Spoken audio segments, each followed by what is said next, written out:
Would you discuss them, please? Yes, sir. This is H.R. 2808. This is the Home Buyers Privacy Protection Act. The congressman here was the lead sponsor, so I think maybe he John Ross, yes. say more about it than I John, can. please. Well, it's difficult for Americans to buy a home, particularly after the last 4 years, sir. But with the president's signature today, we're going to make it easy for people to buy a home without getting hassled. For years, their private personal information has been bought and sold in the open market, resulting in them getting innumerable phone calls and text messages. But with your signature today, we're going to put an end to that so that when Americans try to realize the American dream of owning a home, they're able to do so without being harassed. Good job. Good. It's a great honor, John.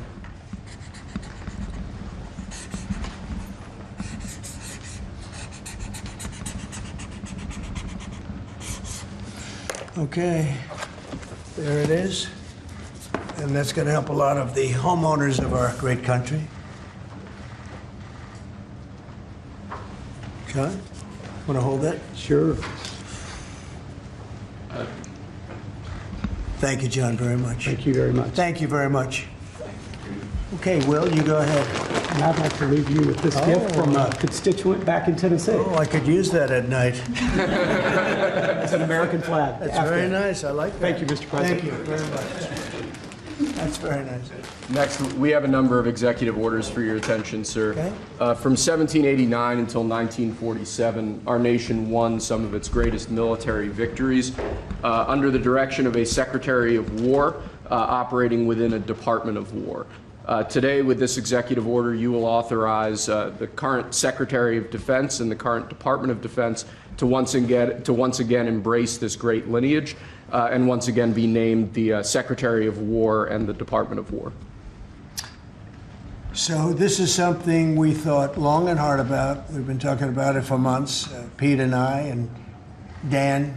Dan came into the fold. By the way, a great general. He headed up the, I wouldn't call it an attack. I'd almost call that one maybe even more than an attack. What he did with Iran, you saw the success of that operation. It was perfect. In fact, this was sent to me by the great company that makes that particular B-2 bomber, and it was flawless. It was actually flawless. They flew for 37 hours back and forth, and there wasn't a bolt that was out of condition. There wasn't an engine failure. There was no problem. It was a perfect attack, and it knocked out any possible nuclear capability for Iran, which nobody wanted to see, and we weren't going to put up with. So great job, Dan. And we've been talking about this Department of War. So we won the First World War. We won the Second World War. We won everything before that and in between. And then we decided to go woke, and we changed the name to Department of Defense. So we're going Department of War. And I'd like to ask our Secretary of War to say a few words. Pete Hegseth. I think it's a much more appropriate name, especially in light of where the world is right now. We have the strongest military in the world. We have the greatest equipment in the world. We have the greatest manufacturers of equipment by far. There's nobody to even compete. And you see that with this and so many other things. The Patriots are the best. Every element of the military, we make the best by far. So, Pete, I'd like to ask you and maybe Dan Raisin Kane to say a few words, please. Mr. President, thank you.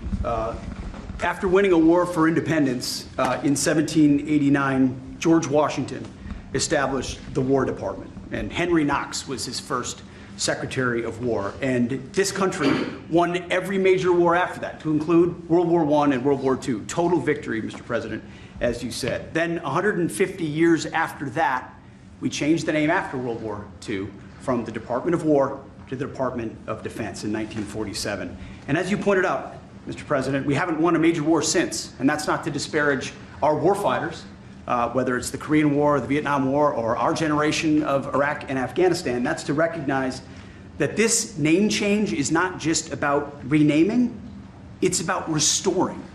Words matter. It's restoring, as you've guided us to, Mr. President, restoring the warrior ethos, restoring victory and clarity as an end state, restoring intentionality to the use of force.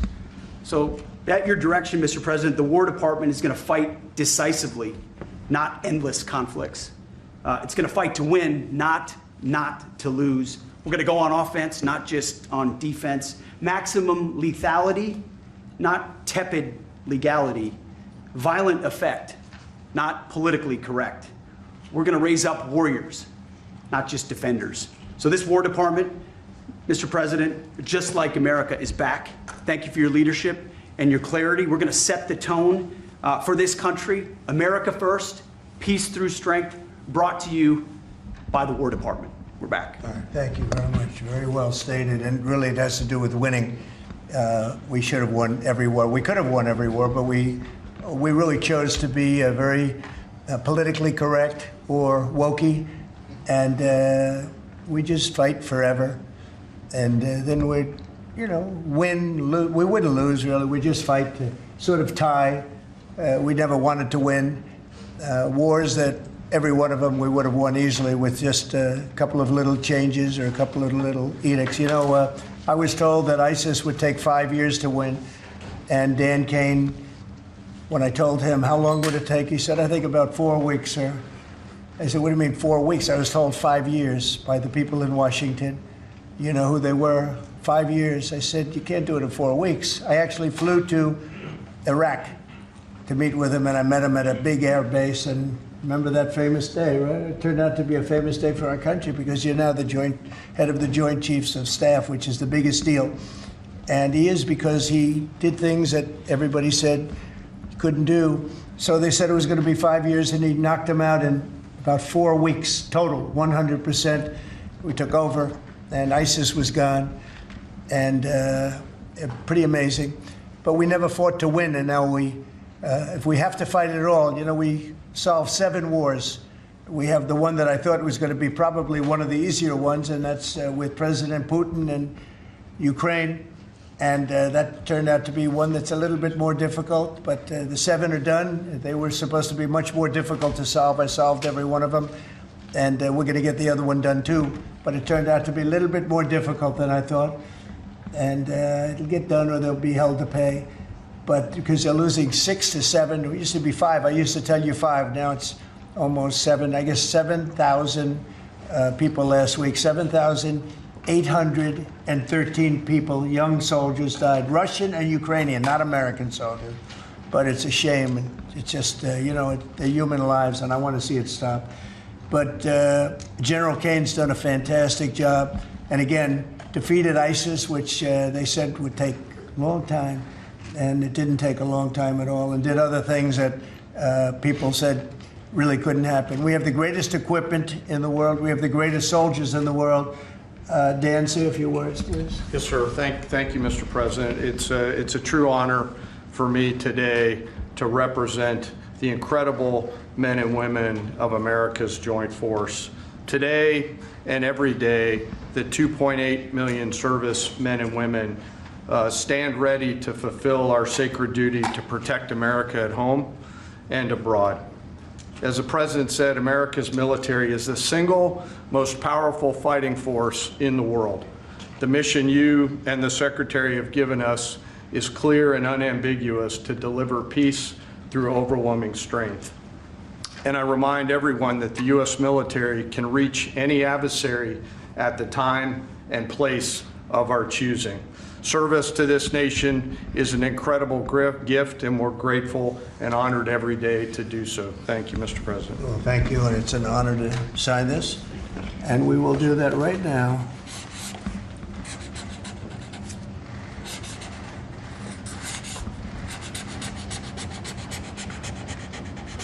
I think that's a big one, I'll be honest.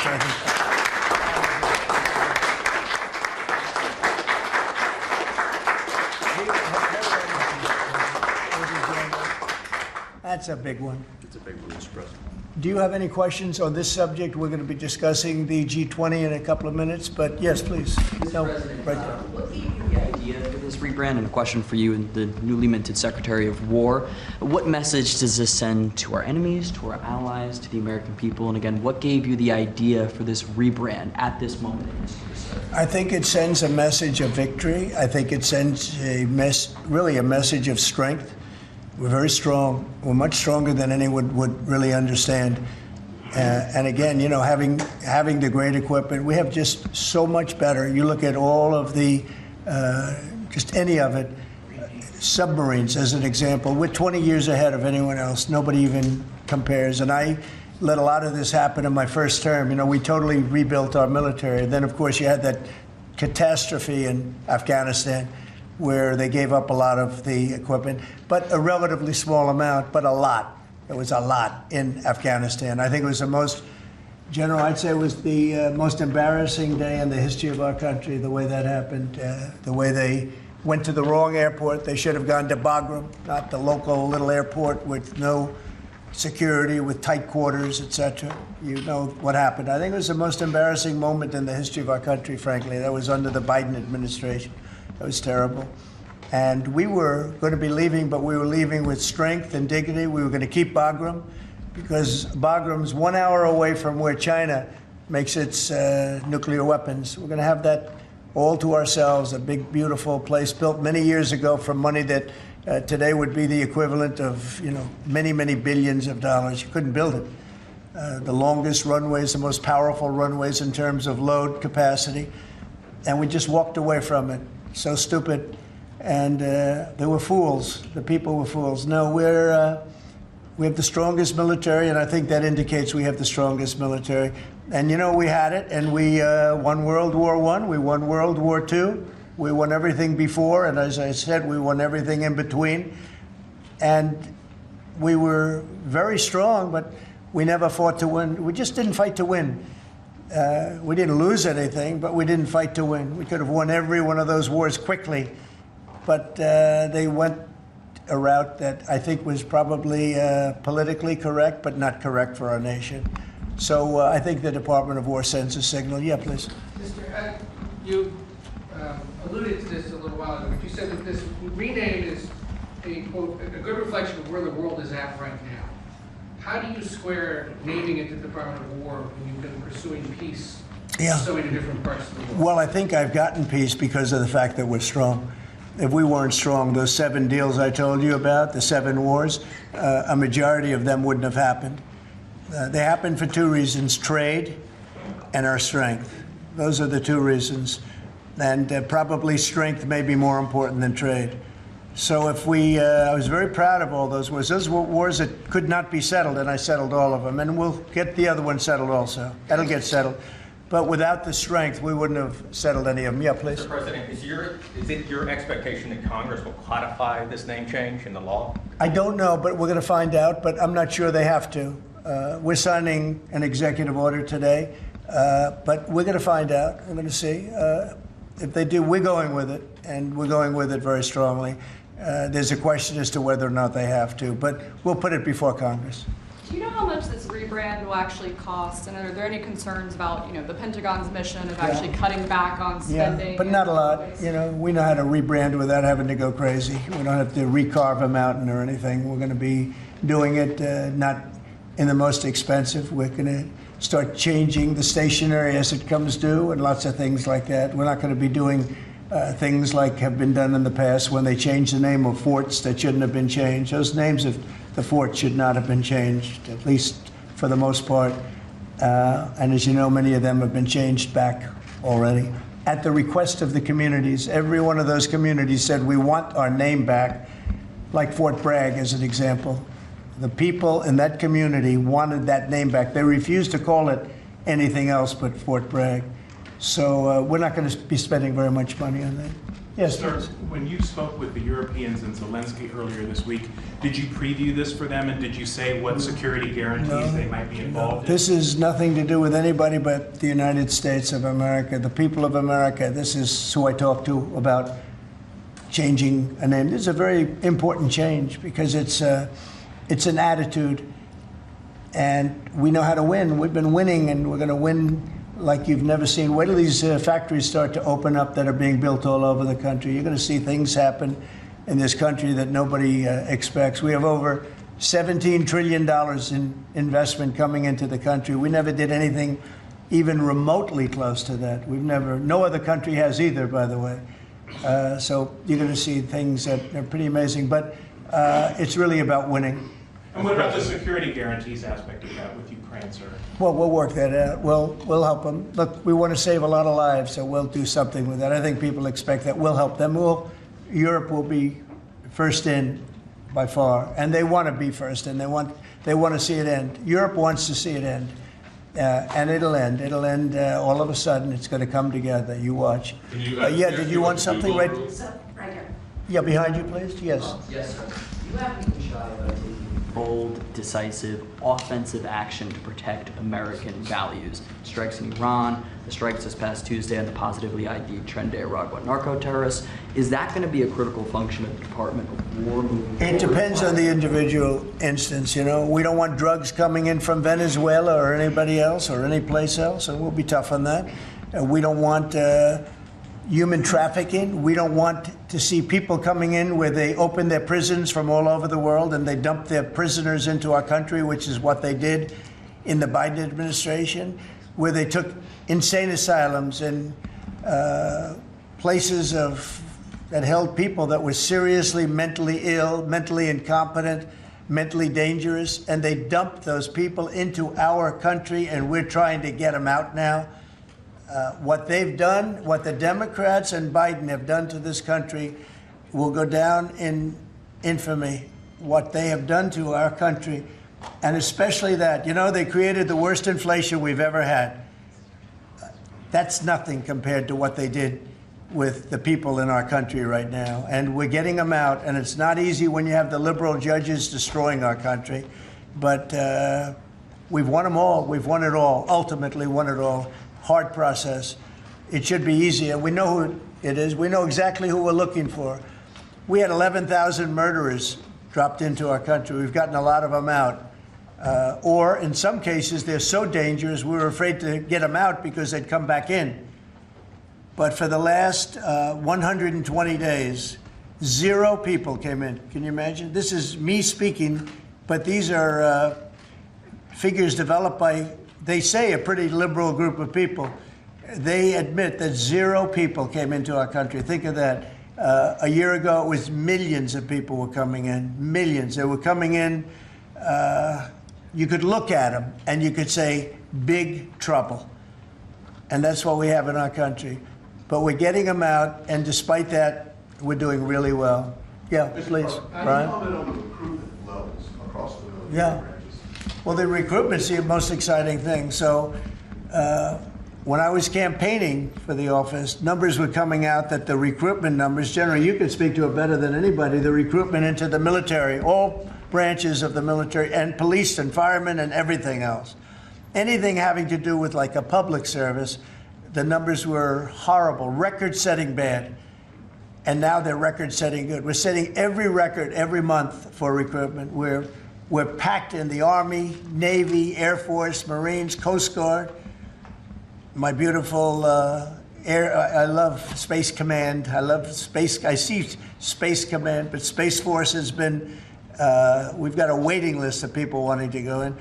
A year ago, especially a year and a half ago, you know, when I took the lead in the polls, which was very early, it really helped with the recruiting. And when I won from November 5th on, it's been amazing. And over the last 4 or 5 months, we're just packed. It was very hard to get police officers. Now the departments are loaded up. Everyone wants to be a policeman or a woman. So it's been a great thing. General, do you want to talk about that? Sure. As you said, serving our nation is an incredible gift that we give, and the reward on that gift pays back exponentially year over year. And I think the young people of America are seeing the importance of service, and whether it's in any of our armed services or in local police, fire, or rescue, service is an important thing that I personally encourage, and I know everyone else in government service sees that same reward.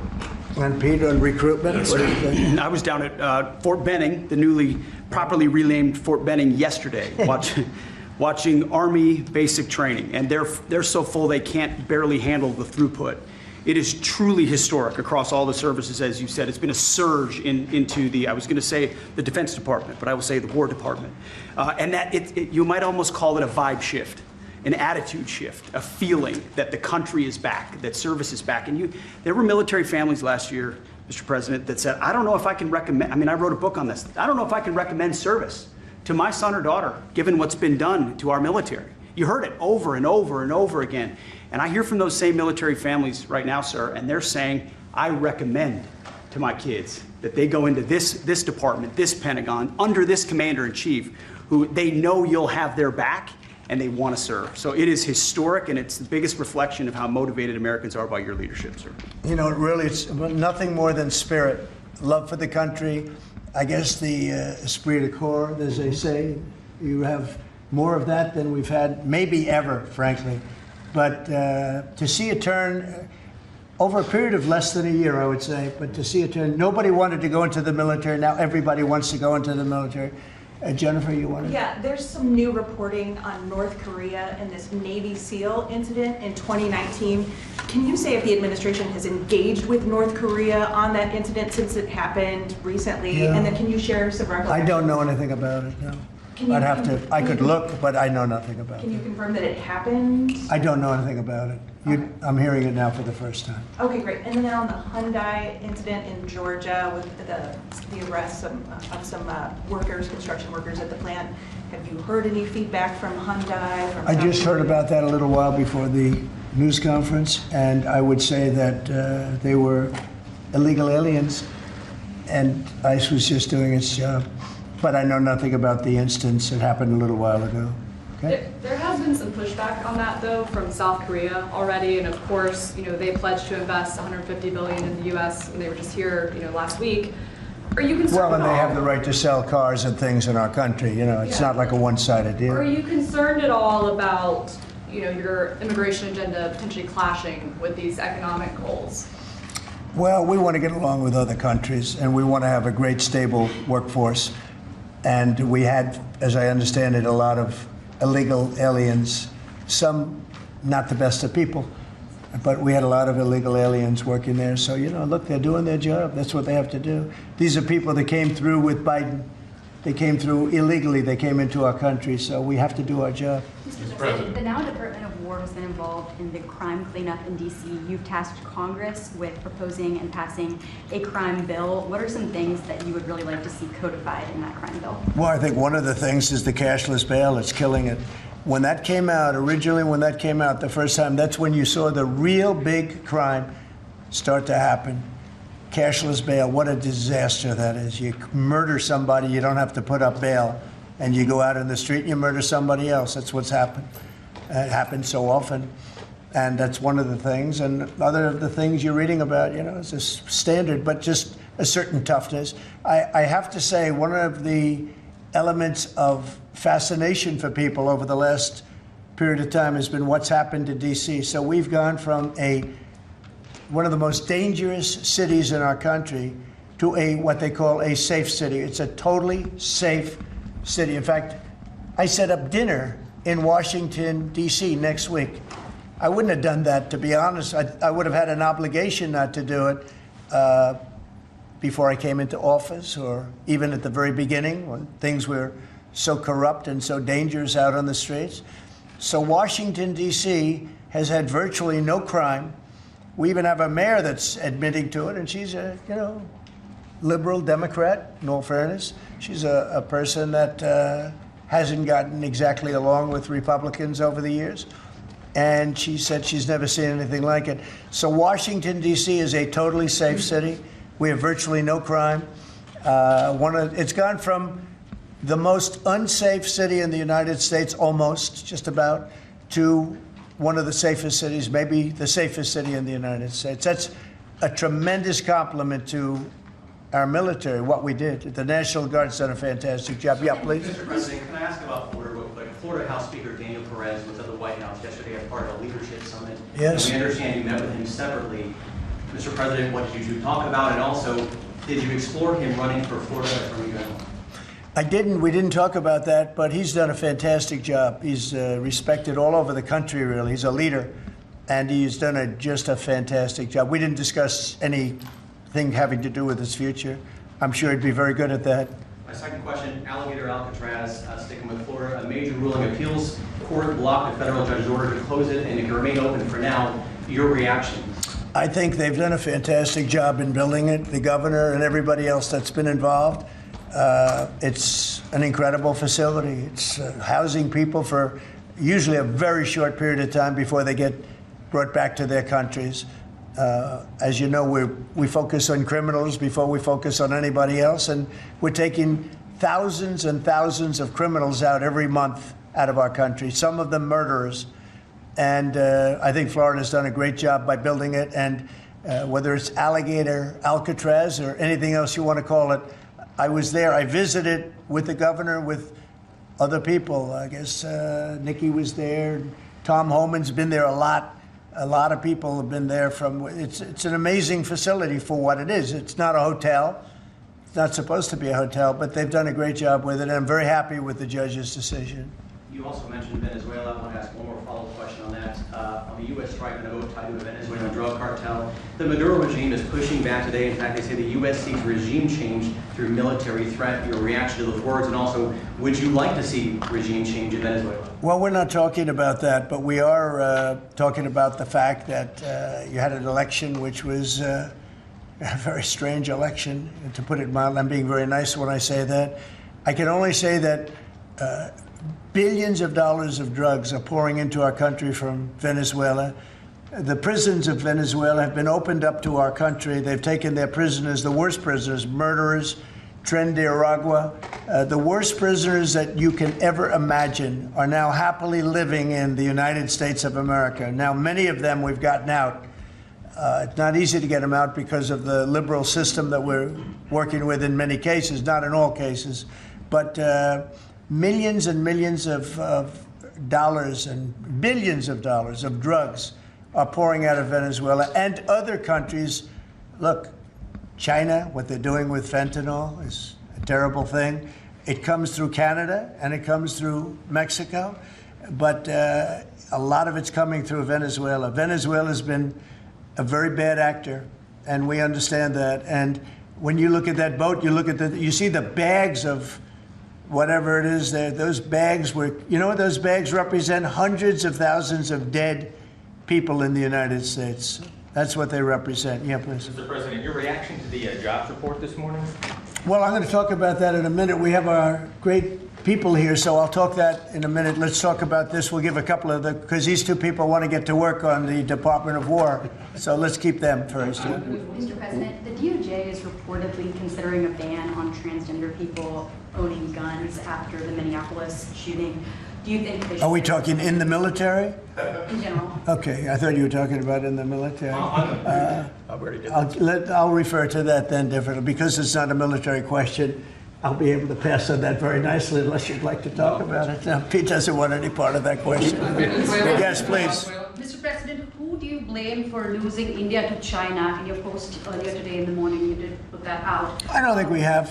You know, I've been very disappointed that India would be buying so much oil, as you know, from Russia. And I let them know that. We put a very big tariff on India, 50% tariff, very high tariff. I get along very well with Modi, as you know. He's great. He was here a couple of months ago. In fact, we went to the Rose Garden, and the grass was so soaking wet. It was such a terrible place to have a news conference. I said, well, let's use a beautiful white stone emblematic of the White House, okay? And it's been very well received. But we had a news conference on the grass. That was my last news conference I had on the grass because everybody sunk in. You probably sunk in. Every reporter out there, they ruined their shoes. We made that change. It's been a really well-received change. Yeah, please, go ahead. On Venezuela, you've sent F-35s down to Puerto Rico. You've sent naval vessels into the Caribbean. You're concerned about drugs being illegally sent into the ocean. Yeah. How do you describe this buildup, this situation? Well, I just think it's strong. We're strong on drugs. We don't want drugs killing our people.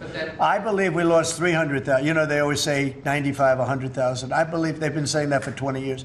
I believe we lost 300,000 people last year. I know families that lost their son.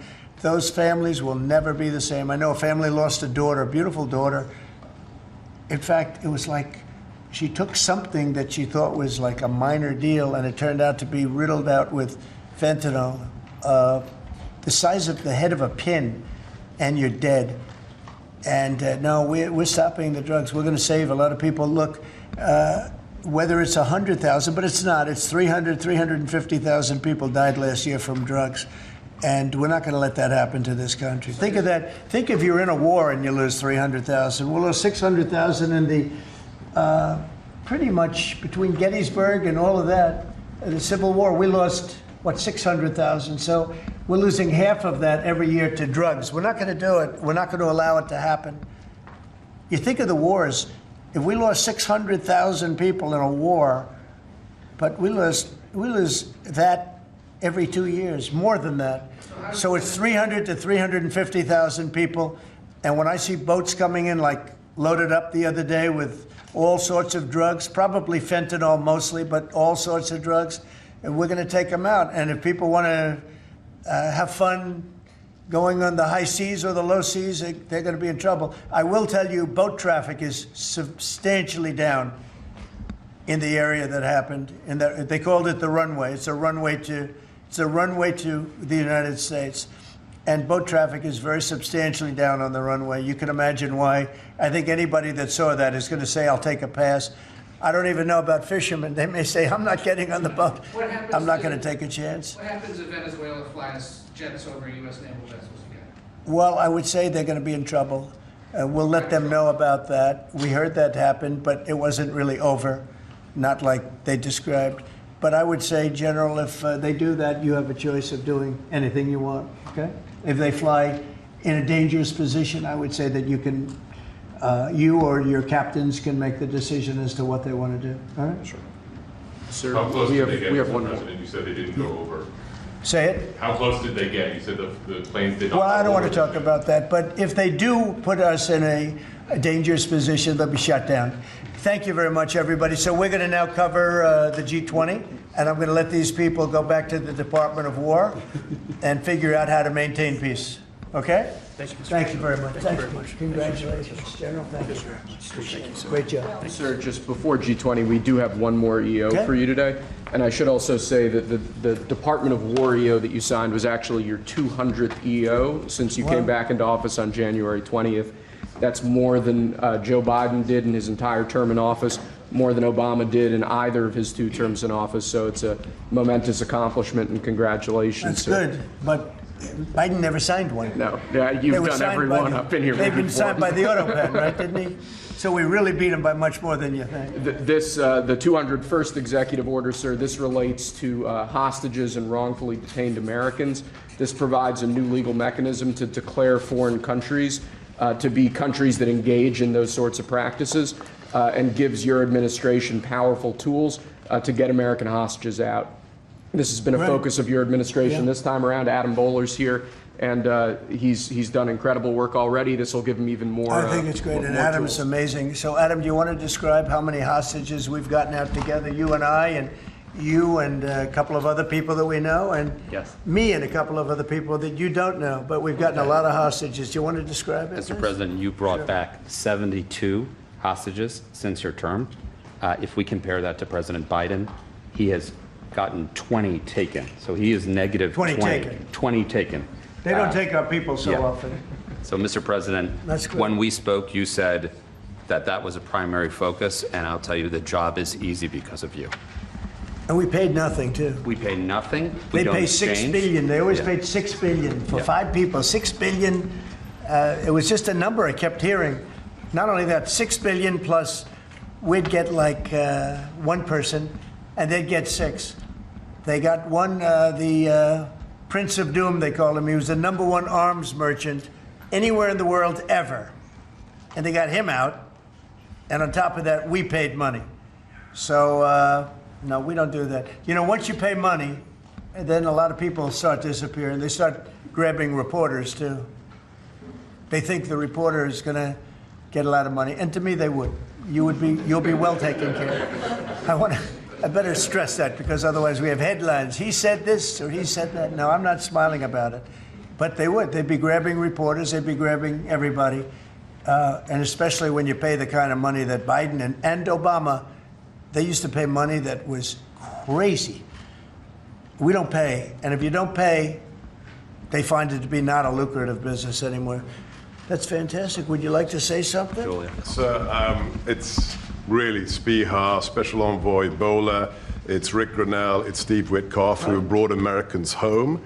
But with this EO you are signing today, you are drawing a line in the sand that U.S. citizens will not be used as bargaining chips, and it provides your Secretary of State, Marco Rubio, the same tool set to punish states who take our citizens wrongfully the same way that we can punish those who sponsor terrorists. This is a very significant EO you are signing today, sir. Thank you, Sebastian. Very good. You're doing a great job, too.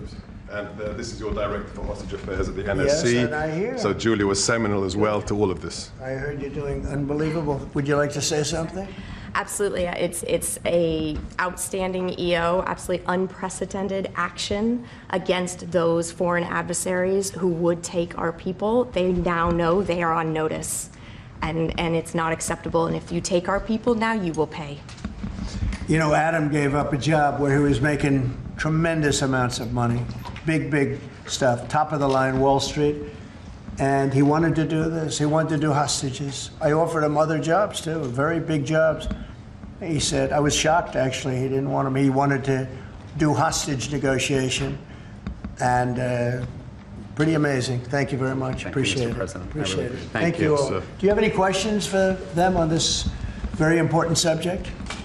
I think it shows a lot of your leadership as far as fighting for Americans and fighting for humans, and to think that, you know, Joe Biden went in negative territory. Oh, he went way negative. Way negative, and you're actually making progress on this. I think this does send a message to the world that you don't negotiate, we're going to stay strong in that type of what they call business.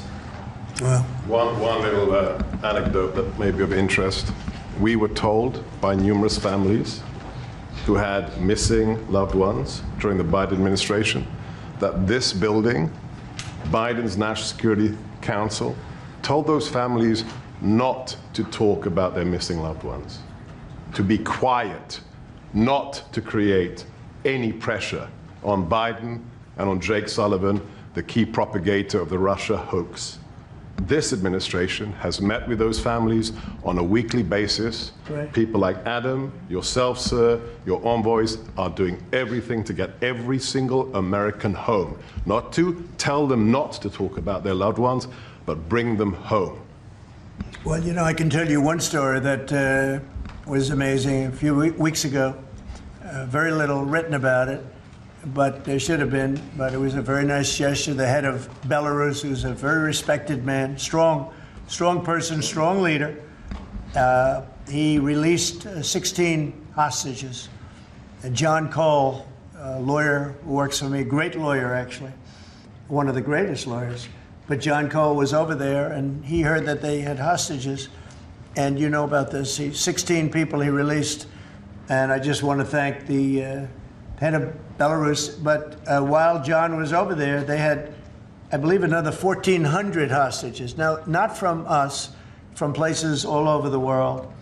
And just pretty tough place, in all fairness. But they had 1,400. And I believe they're going to be releasing a lot of those 1,400. They're not, I think very few, if any. We got pretty much ours back. And we didn't pay anything, but I very much gave my respects to the leader of the country.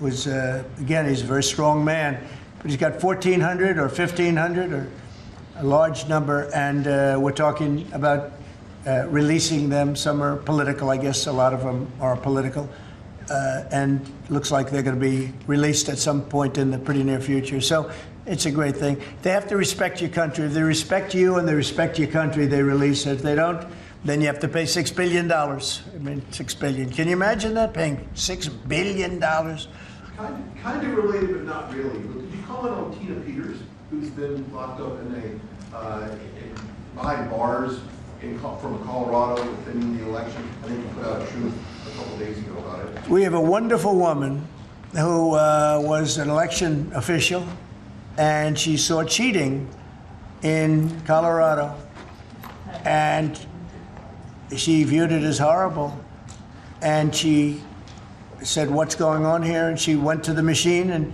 she tried to open to find out whether or not it was cheating, and they went to her, and they said, did you touch this machine? Yes.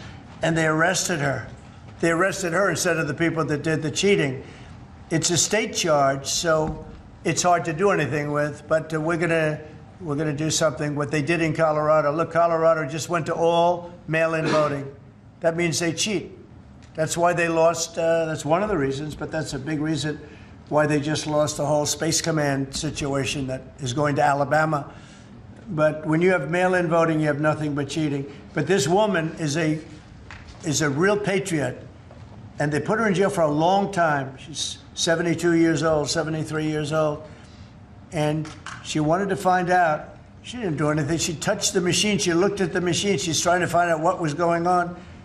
And they went and arrested her for doing that. And it was supposed to be the other way around. I'm glad you brought that up. They should let her go, let her out. Thank you. Yeah, please. This isn't really a subject that gets talked a lot about, Mr. President, but what about your team's strategy has made them so effective at getting a record amount of these hostages? Many of whom have been forgotten about home. I think they respect us. I think they respect us. They know we're not going to pay. Adam is a great negotiator. Steve Witkoff is a great negotiator. Seb is a great negotiator. They're all smart people. They're a little bit natural negotiators. Some people aren't good negotiators. Nothing you can do about it. And they're afraid of you, sir. Yeah, well, maybe. I don't know. I hope so, or whatever. We have the best. I'd like to say respect, but whatever it takes. Yeah. I actually say whatever it takes. But we've gotten a lot of people out, and we'll continue. We don't have too many in. How many are you working on right now? There's not a lot left. A handful. Yeah, we got most of our people out. We got them mostly back. Mr. President, do you have an update on the negotiations to release the rest of the hostages in Gaza? We're in very deep negotiation with Hamas. We said, let them all out right now, let them all out, and much better things will happen for them. But if you don't let them all out, it's going to be a tough situation. It's going to be nasty. That's my opinion. Israel's choice, but that's my opinion. They got to let them out. You got 20 plus you have about 38 dead people, young, beautiful, dead people. And I'll tell you, the parents want them every bit as much, almost more, than as if their son or daughter were alive. But you have many dead people that are coming out as part of the deal. It's 20 people, but I think of the 20, there could be some that have recently died, is what I'm hearing. I hope that's wrong. But you have over 30 bodies in this negotiation. Can you believe? I mean, we negotiate for people that are living here. We know that at least 30 people are dead, and we're negotiating to get them out. The parents want them back so badly, as if they were alive. Every bit as much. It's really pretty amazing. It's very sad. I'm in the middle of it. And I put out the other day, I said, we want all 20. We don't want two. I was the one with myself and my people, Steve Witkoff, and Jared Kushner was great on this.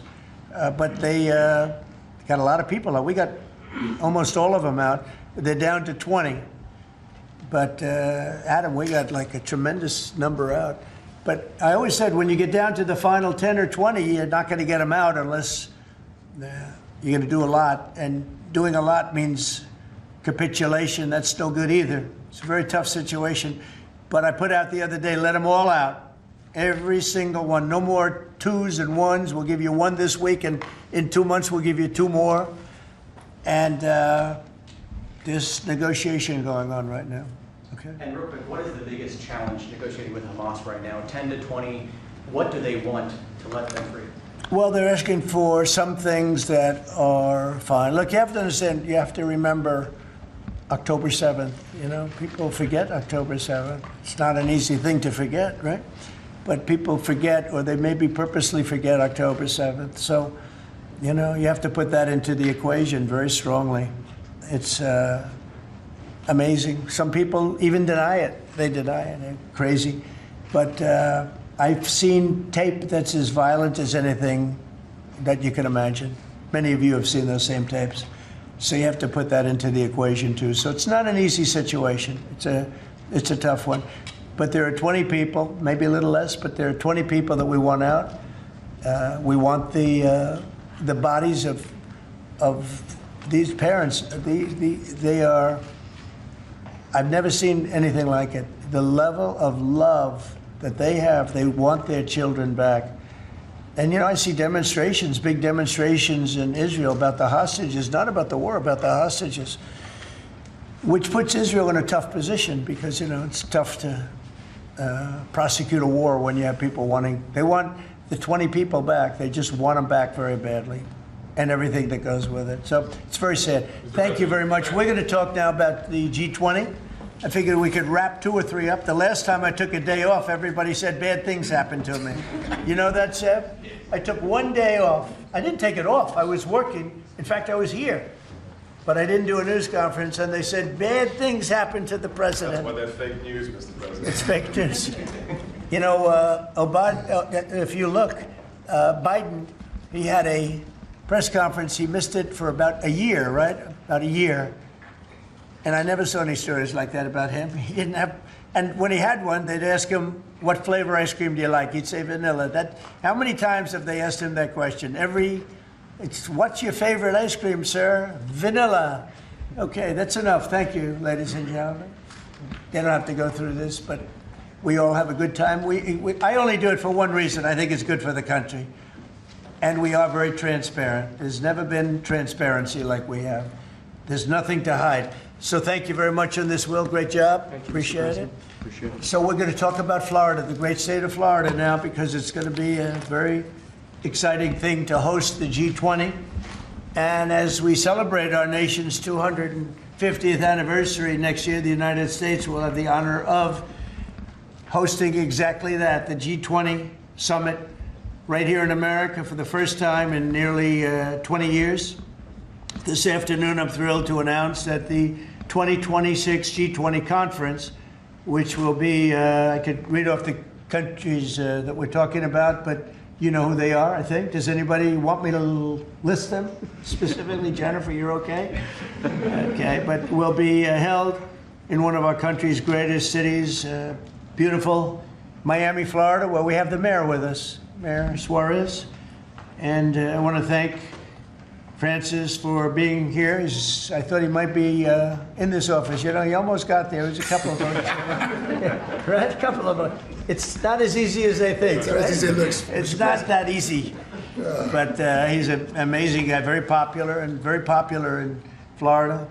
The agenda for next year's summit is being organized by Treasury Secretary Scott Bessent, who is right here. Hi, Scott.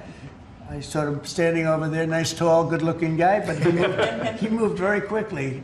Carolyn, you did a good job. Does Caroline do a good job, would you say?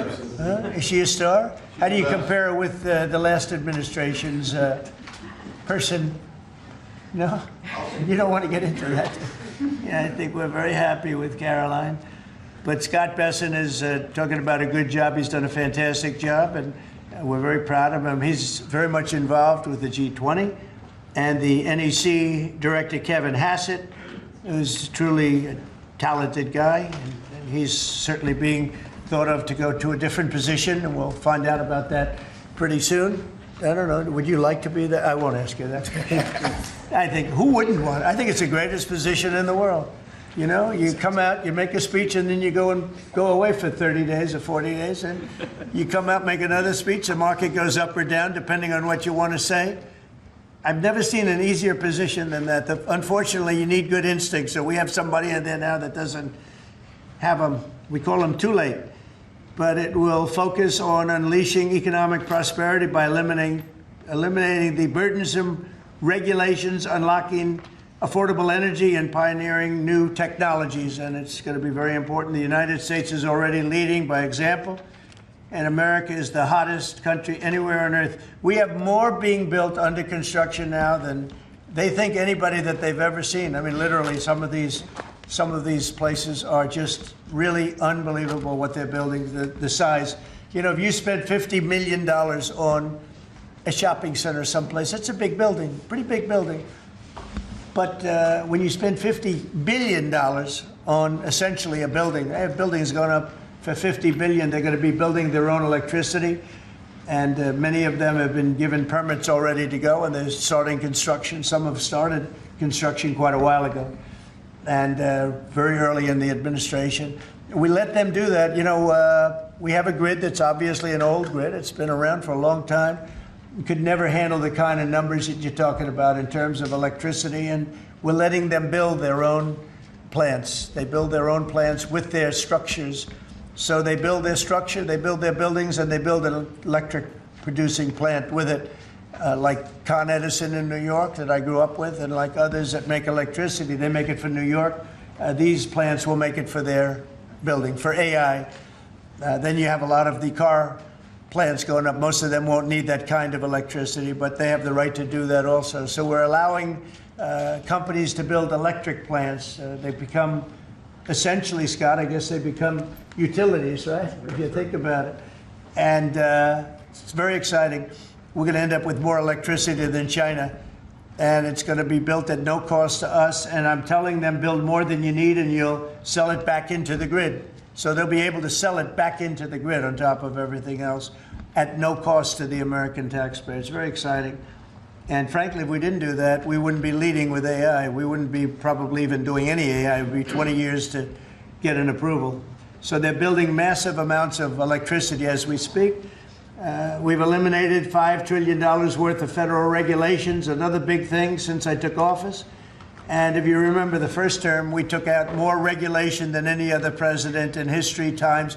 You could add the top 4, and they wouldn't come anywhere close to what we were. That's one of the reasons we had such the most successful 4 years of any president economically. And this is blowing it away. I think this will blow it away. When these plants start to even getting close to opening, I think you're going to see numbers that we've not seen before. And we've increased oil production by more than 300 barrels a day. That's a lot. Blue-collar wages are rising at the fastest rate in 60 years, and trillions of dollars of investment is pouring into the USA. It's going to be over $17 trillion very shortly, and nobody ever thought a thing like that was possible. What made it possible were, number one, they were happy with November 5th. They were happy with the election. And number two, the tariffs are bringing countries in. I mean, it's so vital to our country. It's before the courts now, and I hope we're going to do very well. We had 4 great opinions just come out, as you know, from judges. In a couple of cases, there were Obama-appointed judges that felt they had to do what was right for the country. So I respect that greatly. I respect them for doing it. But we have very strong opinions, and it'll end up going to the Supreme Court. And it's just vital for the country. Vital, absolutely. We're at a level that we've never thought we'd be at, and it's because of the tariffs. Countries are pouring into our country because of you avoid tariffs if you build here. If you don't build here, you pay a lot of money. But if you build here, so what people are doing is they're coming in, they're building here. No different than what other countries have done to us. But we have a big advantage over other countries. We have a market that we built up during our 4 years that was amazing. We took a commanding lead during that 4-year period. So it's a very exciting thing, but I look forward to showing our incredible success to the world when we visit Miami next year. And I'd like to ask Mayor Suarez, truly a highly respected gentleman who's loved in his city, and we're gonna do a great job. We're gonna work together and do a fantastic job. Mayor, would you say a few words, please? Of course. Thank you, Mr. President. It's a tremendous honor to be with you here today in the Oval Office to make this historic announcement, just looking at the sign, which is so beautiful. Good job. Yeah, it's a great job. As you know, Mr. President, you were elected by double digits. You were the first Republican president over 30 years to win Miami-Dade County. And you did it because you followed through on your promises. And in Miami, what we're doing is we are following through on those promises as well. We've kept taxes low, we've kept people safe, we've leaned into innovation, we've grown 150% in the last 10 years. We've created one of the most intriguing ecosystems in the world. And this decision is not only generationally important for the city, but it puts the city on the map as one of the truly great global cities. So on behalf of all of the workers of Miami, those that work in the hospitality industry, I know you own many hospitality assets and properties, all of the small business owners who are going to benefit economically from having the G20 in Miami. Tremendous benefit. It's going to bring in millions and millions of dollars. We just say thank you. We thank you for believing in us. We thank you for highlighting our city in a time when we have the lowest homeless rate in 11 years. We're on the precipice of having the lowest homicide rate in history.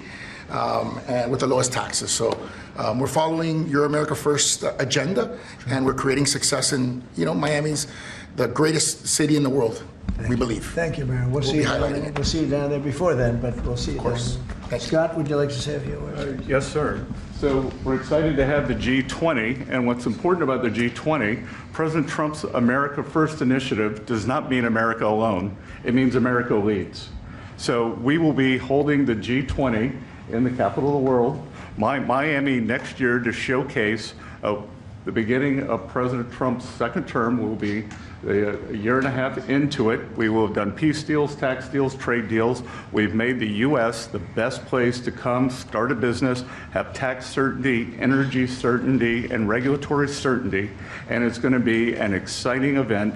And the U.S., just as the President was saying earlier about the Defense Department of War, the U.S. is back on the international stage as a leader. We have whittled down the G20 back to basics. We are making it work for the American people better than ever.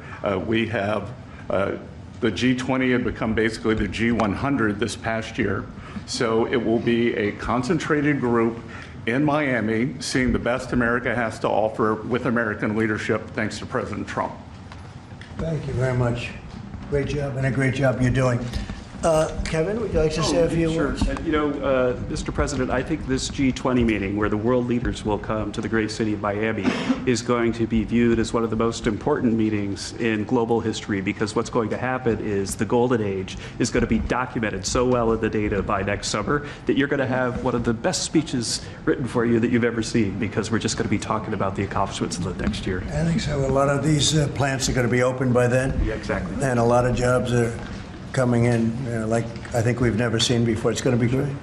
Monica, would you like to say something? Thank you, Mr. President. We're so looking forward to having the United States of America host the G20 in Miami in December of next year. And we're also looking forward to having this as a showcase of American strength, vision, innovation, and power under your bold leadership, Mr. President. It is going to be the G20 in the Trumpian golden age. Okay, thank you very much. Any questions on the G20? Could I just... G20. You just said a moment ago that you were very complimentary of Kevin's work, and I was just wondering if he's your man for the Fed. Of Kevin? Yes. No, I am very complimentary. I think he's fantastic. And for the Fed, he's your man. I didn't say that. I said he's fantastic, but no. I sort of know who I'm going to pick, but no, I didn't say anybody in particular, but Kevin is certainly one of the three. They say four, but probably three, that he's a highly respected person. He's great. He's great. He believes in low interest rates, and we all do. But sometimes you have to raise them to stop inflation. We had the worst inflation, I guess, essentially that we've ever had in the Biden administration, and it really hurt people. Costs are way down. Our energy costs are way down. And, when energy comes down, everything comes down. And we brought down the price of groceries and specifically the price of eggs. You remember that first week when you were screaming about eggs? I said, I know nothing about them. I just got here. That's Biden's problem. But we got the cost of eggs down to really low numbers. So we brought costs down for people. And, it's something I said. And the Democrats have this false narrative. They say, oh, costs went up. They just say things that it's just like incredible. If you look at energy, I think you're going to be at $2 a gallon with cars very shortly. $2. It was $4, $5 under the Democrats. That's it's like a massive tax cut. And speaking of tax cuts, we gave you the largest tax cut in history in the bill that we just approved. The largest tax cut in history. And there'll be no tax on tips, no tax on Social Security, no tax on overtime. One of the big things you get is you buy a car and you borrow money to buy the car, you're allowed to deduct your interest, which, Scott, has never happened before. Rich people like to talk about deductions. Middle income, they never gave them deductions. I got them. One of the best deductions, an interest deduction. So it's great. Jennifer, please. Yeah, a couple questions on the G20, sir. Is there any update on your plans to attend this year's G20? And then are you saying for next year? I won't be going this year. It's in South Africa. I won't be going. JD will be going, great vice president, and he looks forward to it. But no, I won't be going to that. And then on the guest for 2026, are you saying it'll just be exclusively the 19 countries, the 2 blocks? There won't be any. No, we're going to invite other countries. as observers. They call them observers, but they'll have something to say. But we're going to invite Poland. Already I've issued them an invitation. They're great. They were just here, as you know. Great leader, great new leader. One of the big surprises, I was so happy I endorsed him, actually, and he won. And he's going to be a great leader of Poland. But I've invited Poland already. What about Russia? What about Russia? Oh, that's interesting. I haven't thought of that. You haven't? No, I haven't thought of that. That's an interesting question. I'm going to think about that for a little while. India and Brazil? Mr. President, you just mentioned that the tax cut bill. Why the rebrand from one big beautiful bill? Oh, I just save words. I said the bill. It's one big. I actually call it the great. I actually call it the great big beautiful bill. But it's a lot of words. Is that how you want Republicans to kind of talk about it? When they I don't. I just want them to say what's in it. It's an incredible bill for the middle class, for the working person. We are a party of the working. It used to be the opposite. The Democrats were for the working people, and the Republicans were supposedly for the rich. The Republican Party has taken in millions of people, and the Democrats have lost millions of people. They've gone crazy. Honestly, I think they're crazy. What's happened to them, I don't know. They suffer major Trump derangement syndrome, and it's turned out to be actually a disease, but it's a disease of weak people and stupid people, because all we do is we cut taxes, we create great policy. Their policy is so terrible. They refuse to acknowledge, as an example, I see today, it's a big debate again, the women, they don't want men playing in their sports. They don't want it. The Democrats want men to play in women's sports. I saw the great governor, we have Governor Youngkin, talking about it today, that the woman who's running against our Republican candidate, who's excellent, is like so much into the, men being able to use women's bathrooms. Okay, what's that all about? Men playing in women's sports, wants open borders. Again, once they want, actually, after what we've gone through with millions, I think 25 million people came in from prisons, from mental institutions, drug dealers, drug addicts. They're pouring into, they poured in, now we have none coming in. The border's been sealed for a long time, actually almost since I got into office. Remember when the Democrats said we need legislation? I didn't have any legislation. I said close the borders. And now the borders, for the last 4 months, not one person has been allowed to come into this country illegally, not one. Done by people that would normally like to see you look bad. Those are the numbers. So it's been an amazing job. Yeah, please. Mr. President, this is going to be a major event and a major meeting for South Florida, for you, for Mayor Suarez. I know this is not until next year in Miami, but do preparations begin today? And if so, what is being done? They've already begun. We first had to deconflict our Basel with the dates, and so we have already started doing that. And so thanks to the president's team. He started a long time ago, actually. If you knew him, he was working on this long before this press conference. Yes, sir. It's in good shape. Going to be great. Mr. President, we learned this morning that we've lost 78,000 manufacturing jobs this year. How do you explain it? Well, one thing we have is, we have the interest rates are too high. That was, a matter of the Fed. But the other thing is, so many different elements aren't included yet. And one of the things we've learned, and we learned that the hard way, watching over the last few months, are the corrections that people have been making. They'll say you're losing jobs, and then they'll say, by the way, we have a correction a month later of, 100,000 jobs are missing. They actually had a correction once of 850,000 jobs. But I'll let Kevin just speak about that a little bit, because I heard him speaking about it this morning. I thought he did very well. Please. Thank you very much, sir. Well, I think that if you look at the indicators, there's capital spending boom, industrial production at an all-time high. The Atlanta Fed says GDP now is north of 3%. And so all the indicators are saying that things are really strong. And what we've also seen is that Goldman Sachs put out a study yesterday that said that the August number tends to be really messed up because of seasonal adjustment things, and they tend to be revised way up.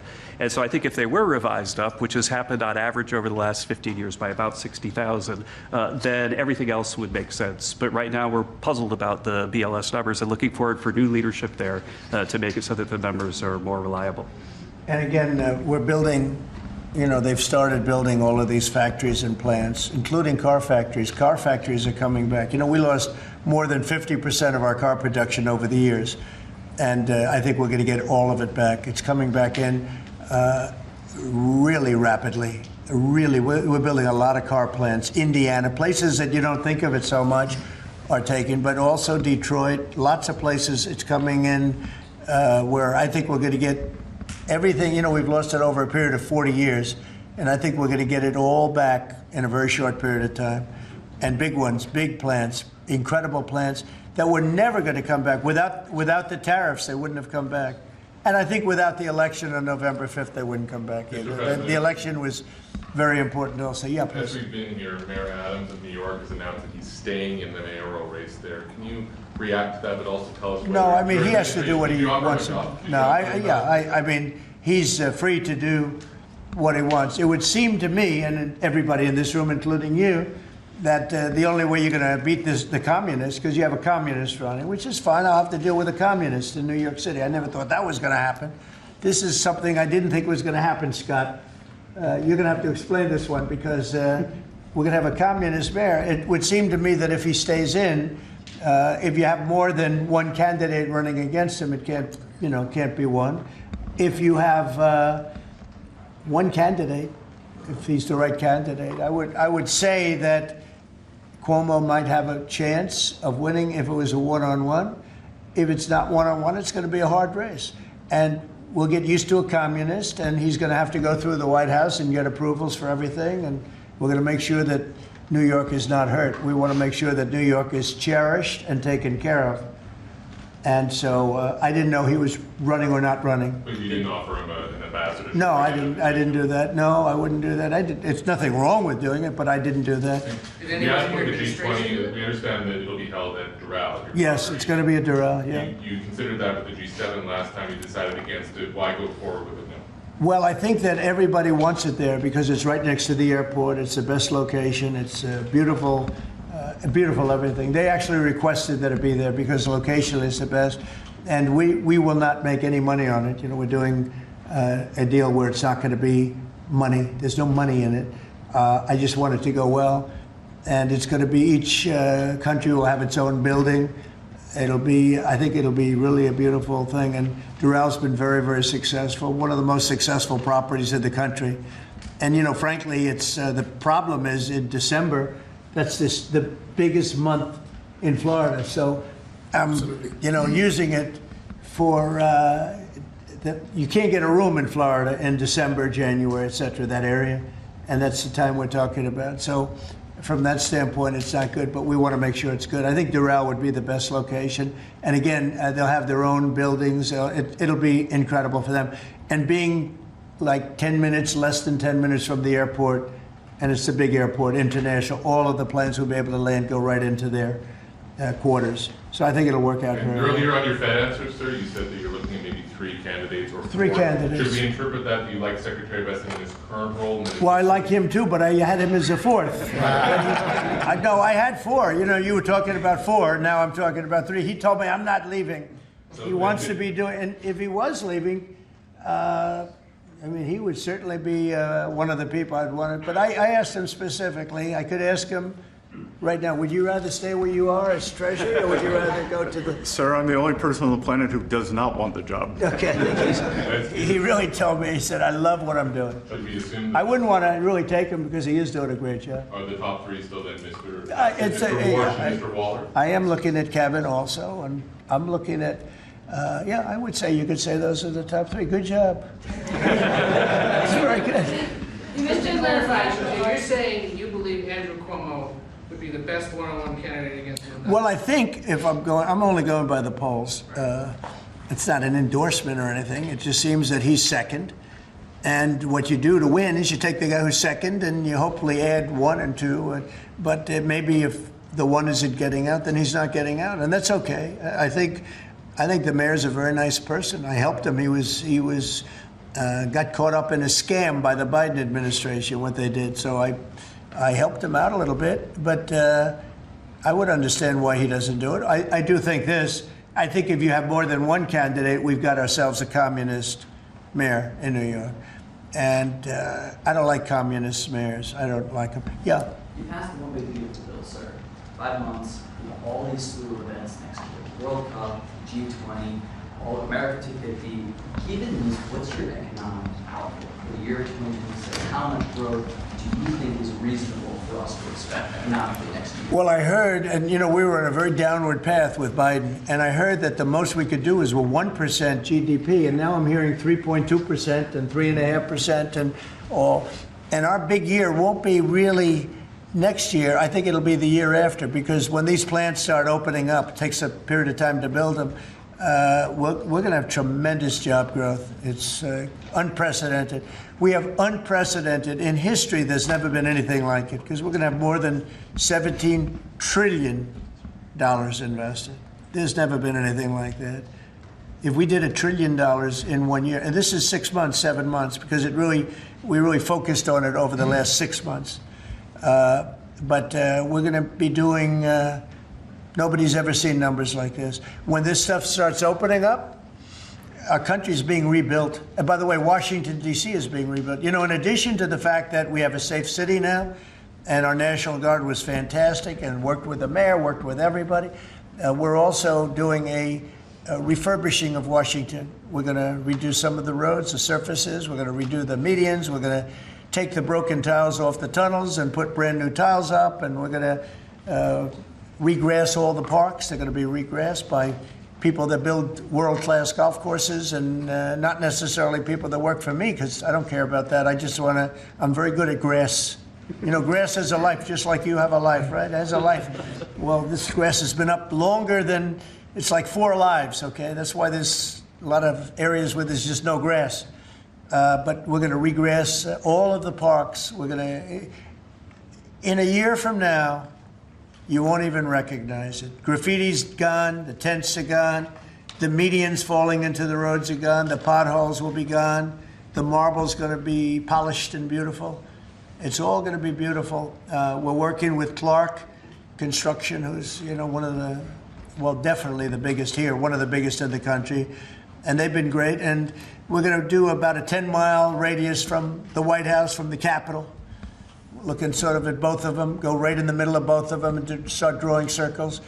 And everything is going to be spit-shined. You know, when the head of Poland came here last week, and when other leaders came here, they came, a lot of them have been here over the last 8 months. I said, what do you think? And they said that we're a little surprised at the look, the filth on the road. Now it's much better. We've got it much better, but we have to do some construction things. I mean, you know, you have medians that are all broken and rotted and rusty and disgusting. And it's going to, they're all going to be changed. You're going to have a very different look. You're going to have the look of prosperity, not the look of poverty. But the big thing right now, initially, is we have no crime in Washington. We literally have no crime. They said it's down 87%. It's not down 87. It's down like 100%. We have almost no crime. People are going to restaurants that wouldn't have even thought about it. And I know families that have gone 4, 5, 6 times to restaurants over the last few weeks. And you people are in the same category. I mean, yes? I agree on that. Thank you. It's a whole different place, right? Yes. That's very nice. And you're so tough usually. I like her now, right? No, because she was truthful. Is that a correct statement, Brian? Yes, sir, it is. I heard you were actually mugged. You're a big, strong guy. I can't do anything when you have a gun. No, you can't. You know, you say, thank you very much, right? Can I follow up on the beautification of D.C.? Yeah. An amazing job of crime. Yeah. Just out front of the White House is a blue tent that originally was put there to be an anti-nuclear tent for nuclear arms. It's kind of morphed into more of an anti-American at some times, anti-Trump at many times. Where is this blue tent? Right in front of the White House on the north lawn on the other side of the Black Gate in Lafayette. I haven't known this. All of us in here walk right by it every day. It is an eyesore. Oh, I didn't know that. Well, let me explain. Take it down. Take it down today, right now. Nobody told me that. So you're saying there's a blue tent? It's been there for 30 plus years. It was originally a peace tent, but it's kind of morphed into something. Yeah, morphed into radical left. Okay. Oh, but I've heard. Is it in the Ellipse? Where is it? No, it's in Lafayette Park. It's actually Lafayette Park. Take it down. Okay. But Okay. what's interesting about it is that I've had people tell me it's a public health hazard because people sleep in there, they eat, there's rats. Yeah. But also it could be a national security risk because people can hide things in there, they can Okay. put weapons in there. We're going to look into it right now. Yes, sir. We have removed over 50 tent sites, not 50 tents, hundreds and hundreds, maybe 1,000. I think it's over 1,000 tents, but 50 sites. So I'm a little surprised to hear that, but we're going to look into it right now. Lafayette. On the National Guard, Yes. the DC mayor has, of course, gotten on board with your cleanup of DC, but the DC Attorney General has said that he plans to, that he's suing you for Yeah. your federalization of the police. What's your response? Can you imagine, we have an attorney general who's not related at all to the mayor, by the way. You know, it's a totally separate department. We've got so many separate departments. You have the district attorney has nothing to do with the mayor. The whole thing is crazy. But how about this? We just set a record on low crime in Washington, D.C., and we have a man suing us to let us go back to high crime. We're going to have to be here for a little while to make this really work long term after we're gone. And so we're going to meet that head on, and I suspect we'll be very successful. And I can always declare a national emergency because this was a national emergency. But right now we have the safest city. We have now one of the safe cities in the country. We had almost the worst. I mean, a city that was as bad as some of the horror shows that you've heard about for years. And we're going to fix some of those horror shows too. Okay? President, the Google ruling today that you posted on Truth Social about the Europeans finding Google. Can you address So that? Google What is a great specifically company. Yeah, Google is a great company, American company. Apple is a great American company, and so many others. And the European Union, I don't know why they do it, but they have been finding them numbers that have been astronomical. More so before I got here. But Apple paid $17 billion a fine in the last year. Apple, $17 billion on a case that a lot of people think they weren't guilty of. And no, I'm going to be speaking to the European Union about it's not fair. Google just got fined $3.5 billion, and they've already paid $13 billion. They're up to $16.5 billion. And people say there was nothing wrong with what they did. It's almost a source of income to run Europe. It's become a source of income. And many other companies too, mostly tech companies, but we can't let that happen. What are you seeking from the Europeans and by when? No, I can just say you can't do that. I mean, you know, they respect us now. They didn't respect us a year ago. European Union respects us. Look, they're paying us $950 billion, right? You got to respect us. They were very disrespectful of our country. I have great respect for Ursula. I've gotten to know her very well. And I just don't think it's fair that they're taxing, and really it's almost become like a tax. It's become so regular. And I've gone to lawyers and I've asked them, what do you think? They said they didn't do anything wrong. We can't do that. It's not fair. And it's interesting. I don't hear that about China, and I don't hear that about other places. I hear it about the European Union. We were talking about it last night. I think we had a gathering. That was the highest IQ group of people I think any room has ever had last night, you know? It was about as high as you can have. All the tech geniuses were there. They love their computers. They would tell me more about chips that I want to know. Did this come up last night? Yeah, it did. It did come up. A couple of companies said that they were taxed by the European Union. It's interesting. They weren't complaining about, in that regard, China. They weren't complaining about other places. It's the European Union, and they have. Apple was again forced to pay $17 billion last year. So I think we're going to change that around. It's just not fair. We don't want that to happen to our companies. And you know, if somebody does that, we should be doing it to them. They've got to pay, let them pay us. But you just can't do that to our companies. Yes. Was Elon Musk invited to the dinner last night? I wanted to go back to the G20 real quick in Miami. You know South Florida very well. Many cities were being considered for the G20. Was this a hard decision, or did Miami just stand out to you? It wasn't a hard, really. I mean, look, it's got the weather. We're in December, so it's, you know, cold in some places, and that's beautiful too. Cold weather's nice. It's all nice, you know, depending on the city. But no, Miami really wanted it. The mayor really wanted it. the people down there really wanted it. You might just address that for a second, Mr. Mayor. Yeah, as I said, I mean, a conference of this kind does two things. Number one is it puts us on the global map with the great global cities. And I think that's something that we've been trying to achieve for a generation. And I think number two, it's a tremendous boom for your economy. I mean, as the president knows, he has, multiple hospitality assets, and the working people of Miami, the small business owners, are going to benefit tremendously from the economic impact of a conference like this in our city. So it's an image thing, but it's also benefiting working people in our community. Do you think Xi and Putin will attend the G20, their members? That's an interesting question. I'd love them to if they want to. I mean, they can, as observers. They'd be observers, so I'm not sure they want to be an observer. But if they want to, we can certainly talk. Could I ask you another Florida question? The vaccine mandates that were rolled back for school children. What do you think about that? Well, I think we have to be very careful. Look, you have some vaccines that are so amazing. The polio vaccine, I happen to think, is amazing. A lot of people think that COVID is amazing. There are many people that believe strongly in that. But you have some vaccines that are so incredible. And I think you have to be very careful when you say that some people don't have to be vaccinated. It's a very tough position. So I'd give you an answer. I'll give you a feeling. But just initially, I heard about it yesterday, and it's a tough stance. Look, you have vaccines that work. They just pure and simple work. They're not controversial at all. And I think those vaccines should be used. Otherwise, some people are going to catch it, and they endanger other people. And when you don't have controversy at all, I think people should take it. Okay. One more follow-up on your comments on the taxes. On the upcoming tax bill, are you discussing, do you want that new tax bill to eliminate inflation from calculating capital? When you say the upcoming tax bill, because when you have an upcoming, we just passed the biggest tax cut in the history of our country. So there's nothing upcoming.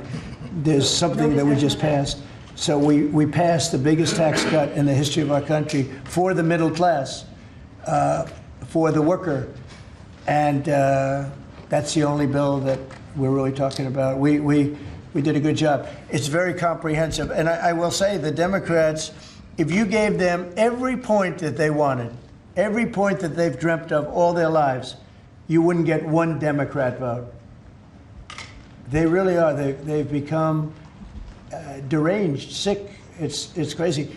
If you gave them a list of the top 10 things that the Democrats wanted and you put them in a bill to get passed, you wouldn't get one vote. It's the only thing they have. They stick together, but they're dying. I mean, they're down to 16% approval rating, the lowest rating in history for either party. And we have the highest rating we've ever had. The Republicans have the highest rating we've ever had. On the National Guard, have you decided which city that you want to go into next? Yeah, I have. I have. I'm not going to say it now, but yeah, I have. We're going to go into another place and straighten it out. And I will say this: I watched today. I didn't know that was continuing to go on, but Portland is unbelievable. What's going on in Portland? The destruction of the city. Are you going into Well, I'm going to look at it now because I didn't know that was still going on. This has been going on for years. So we'll be able to stop that very easily. We'll be able to stop it. But that was not on my list, Portland. But when I watched television last night, this has been going on. You wouldn't be standing if you were the mayor. You would be. Can you imagine what they're doing? They're walking in, throwing smoke bombs into the store. These are paid terrorists. Okay. These are paid agitators. These are professional. I watched that last night. I'm very good at this stuff. These are paid agitators. They get paid money by radical left groups, not radical right groups, radical left groups. And they get paid a lot of money. And you see it with the signs. They all have perfect signs that are printed. They look as good as that sign. Those signs aren't made in basements. They're made at professional printing offices, and they cost a lot of money. These are paid agitators. And they're very dangerous for our country. And when we go there, if we go to Portland, we're going to wipe them out. They're going to be gone, and they're going to be gone fast. They won't even stand the fight. They will not stay there. They've ruined that city. I have people that used to live in Portland. They've left. Most of them have left. But what they've done to that place is it's like it's like living in hell. Yeah, go ahead. Thank you for your statement before. AP is reporting that you would be banning visas to delegations who will be attending the UNGA, the UN General Assembly, including Brazil. Your reaction on that, sir? That who's banning them? The Trump administration. Well, we are talking about things. We're very upset with Brazil. We tariff them very high because of the fact that they're doing something that's, very unfortunate. I love the people of Brazil. We have a great relationship with the people of Brazil, but the government of Brazil has changed radically. It's gone very left. It's gone very radical left, and it's hurting Brazil very badly. They're doing very poorly, very, very poorly. So we'll see. And are you ready to reset relations with India at this point? I always will. I'll always be friends with Modi. He's great. Prime Minister, he's great. I'll always be friends, but I just don't like what he's doing at this particular moment. But India and the United States have a special relationship. There's nothing to worry about. We just have moments on occasion. How are trade talks going with India and with other countries that you haven't reached a trade deal with, Secretary of Esther? They're going great. Other countries are doing great. We're doing great with all of them. We're upset with the European Union because of what's happening with not just Google, but with all of our big companies. They just, hit them with these unbelievable fines, $17 billion and $14 billion.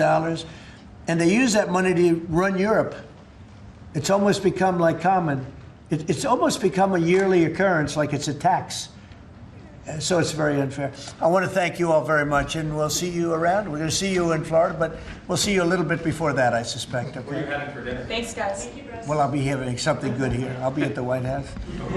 Thank you. Thank you very much. Thank you, President. Thank you. Thank you. Thanks, guys.